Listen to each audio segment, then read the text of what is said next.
खरं म्हणजे नवीन सरकार आल्यानंतर विधानसभेतलं हे माझं पहिलंच भाषण आहे.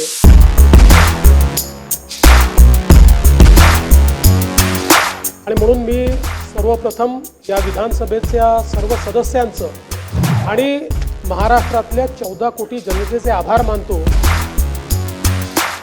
तर कदाचित महाराष्ट्रातला एक रेकॉर्ड असेल की सकाळपासून संध्याकाळपर्यंत 5-5, 7-7 लोक केवळ एकाच व्यक्तीवर बोलतात. आज त्यांचे मनापासून आभार मानतो.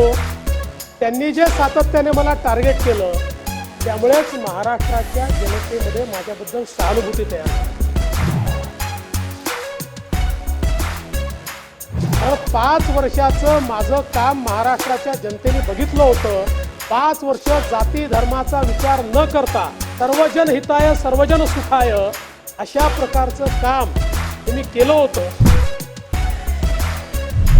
महाराष्ट्राच्या जुन्या इतिहासात आपण काढून बघा, विधानसभेच्या निवडणुकीत गेल्या 30 वर्षात तरी 50% मतं कोणाला मिळालेली नाहीत. ती 50% मतं या महायुतीला या ठिकाणी निश्चितपणे मिळाली.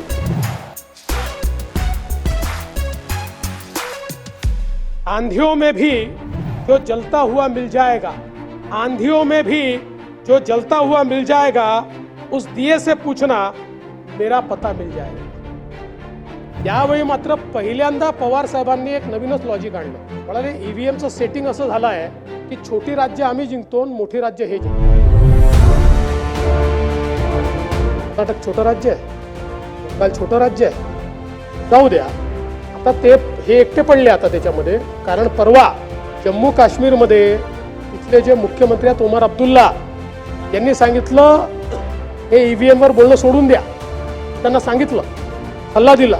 ममता दिदींनी पण सल्ला दिला. जे ईव्हीएम चाललेला आहे ना, ईव्हीएमचा अर्थ एवढाच आहे, एव्हरी व्होट फॉर महाराष्ट्र, जे महाराष्ट्राने आम्हाला या ठिकाणी दिलेलं आहे.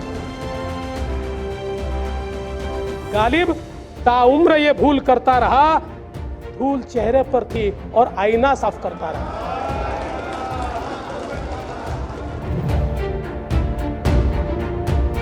उद्योग गुंतवणूक येत्या जोमात, बेरोजगारांना देऊ रोजगाराची साथ. तरुणाईचं स्वप्न आता भगणार नाही, महाराष्ट्र आता थांबणार नाही.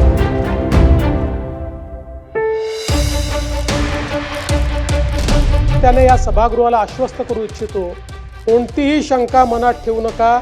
ही जी आश्वासनं आम्ही दिलेली आहेत, ज्या ज्या योजना आम्ही सुरू केलेल्या आहेत, एकही योजना आम्ही बंद होऊ देणार नाही. त्या लाडक्या बहिणींनी महायुतीवर प्रेम दाखवलं. हे अधिवेशन संपल्याबरोबर डिसेंबर महिन्याचा हप्ता त्यांच्या खात्यामध्ये आम्ही टाकतो.